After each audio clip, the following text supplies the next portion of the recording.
Hoy continuaremos trabajando con las leyes de Newton, pero esta vez a través de algunos problemas. Muchos de estos problemas los puedes encontrar en cualquier libro de física, pero particularmente yo los estoy tomando de este texto, que es de Editorial Nueva Imagen. Y nos referiremos específicamente a cómo aplicar las leyes de Newton en problemas, a través de varios ejemplos. Empiezo con este.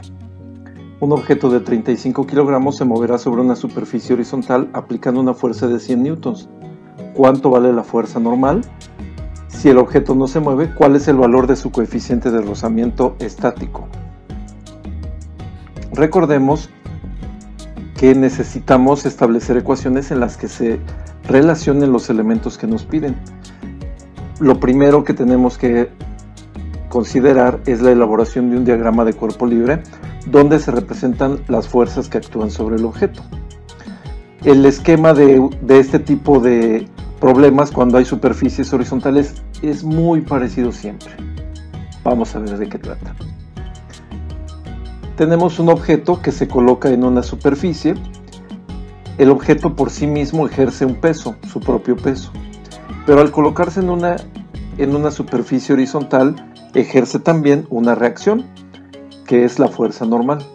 Para poderlo mover necesitamos aplicar una fuerza, y esta fuerza va a tener como respuesta una reacción a la que conocemos como fuerza de rozamiento o fricción.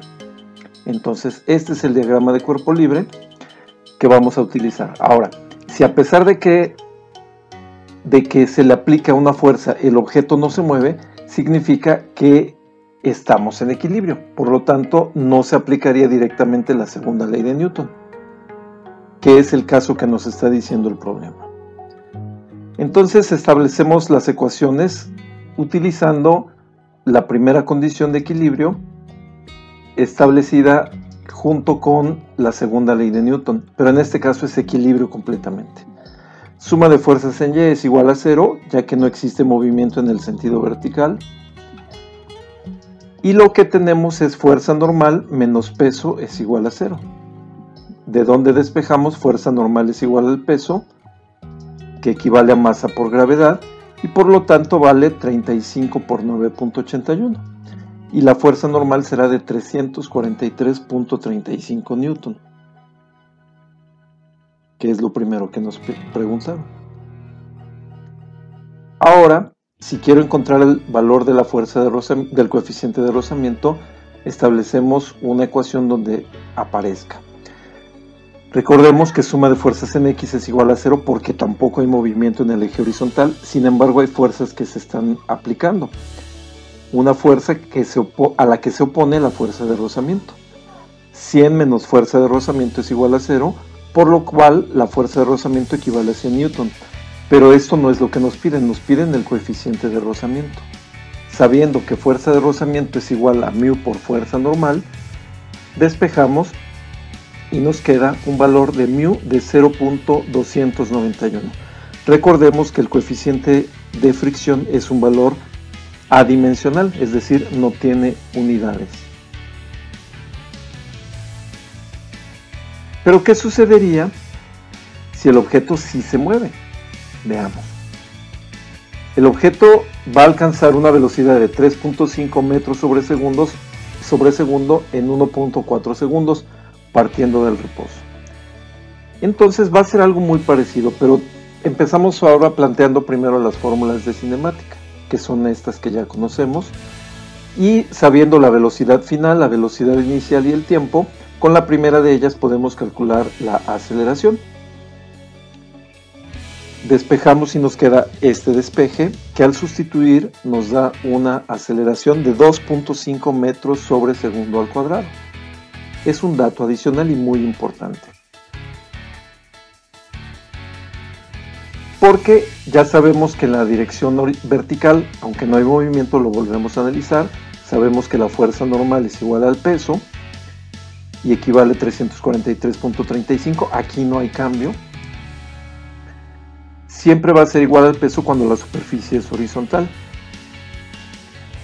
Pero cuando ya existe movimiento, ya no podemos establecer una condición de equilibrio, sino simplemente decir que suma de fuerzas en X es igual a masa por aceleración. También es importantísimo que tomemos en cuenta el sentido. En este caso, el objeto se desplaza hacia la derecha y yo he considerado que hacia la derecha es positivo, por lo tanto agrego ese signo de más. Tendríamos fuerza menos fuerza de rozamiento es igual ya no a cero, sino a masa por aceleración. Sustituimos los datos y sustituimos a lo que equivale fuerza de rozamiento, que es μ por fuerza normal, y despejamos el valor de μ. Nos debe dar entre 0 y 1, y es en este caso 0.0364, sin unidades. Y recordemos, como ya hay movimiento, este es el coeficiente de fricción cinética, el anterior era el coeficiente de fricción estática. Y recordemos también que el coeficiente de fricción estática es mayor que el coeficiente dinámico o cinético. Entonces en este caso se comprueba, ya que el valor que acabamos de obtener es mucho menor que el coeficiente estático. En este tercer ejemplo podemos ver un objeto de masa 4.5 kilogramos se desliza sobre una superficie horizontal con este coeficiente de rozamiento. Es impulsado por una fuerza horizontal que lo lleva hasta esta velocidad de 5.8 metros sobre segundo partiendo del reposo en 22 metros. ¿Cuánto vale la fuerza F y cuánto vale la aceleración del objeto? Otra vez, el mismo diagrama de cuerpo libre donde tendremos la fuerza normal que se opone al peso al estar en una superficie y la fuerza de rozamiento que se opone a la fuerza de arrastre, a la fuerza F que vamos a encontrar. Otra vez vamos a hacer uso de las fórmulas de cinemática. Con estos datos que tenemos usamos la segunda fórmula para calcular la distancia. La aceleración. Y ahora tenemos una aceleración de 0.7645 metros sobre segundo al cuadrado. Otra vez vemos que suma de fuerzas en Y es igual a 0. Las fuerzas que actúan son fuerza normal menos peso. Por lo tanto, la fuerza normal es igual a peso o a masa por gravedad. Y nos queda 4.145 newton.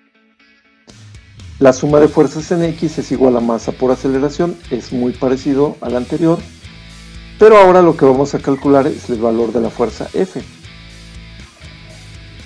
Y esta F equivale a 14.47 newton.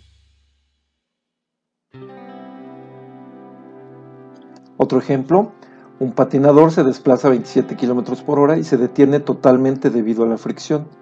Si recorrió 35 metros antes de detenerse, ¿cuál es el valor del coeficiente de fricción entre la superficie y los patines? Aquí debemos hacer una consideración. El patinador se mueve y se va a detener no por ningún impulso, sino simplemente por la fuerza de rozamiento. Entonces, los elementos que aparecen aquí son su propio peso, la fuerza normal, que es la reacción de la superficie, y una fuerza de rozamiento, que es la que lo va a detener. No existe una fuerza que impulse al patinador. Es un error muy común tratar de proponer una fuerza cuando lo que se busca es que se detenga.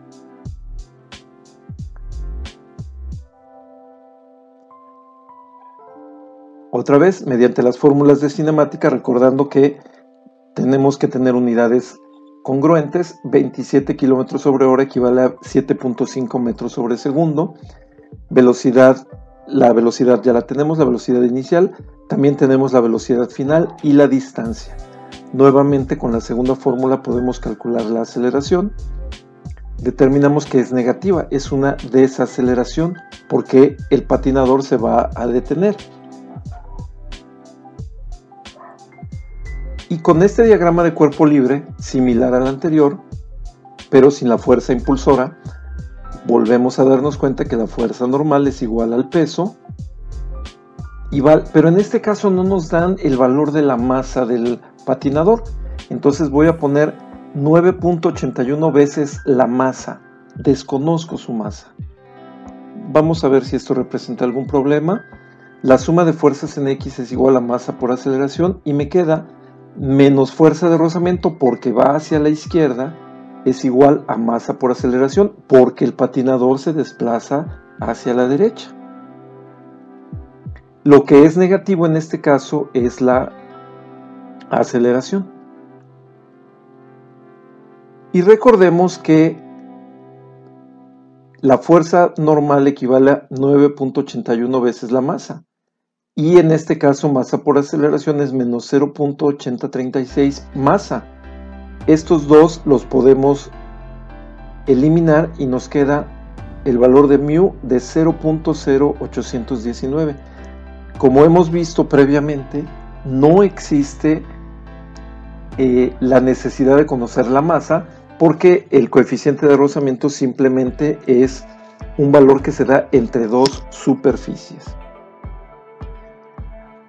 Les planteo estas preguntas que son para su análisis y que son del libro Cear-Szymanski, Física Universitaria.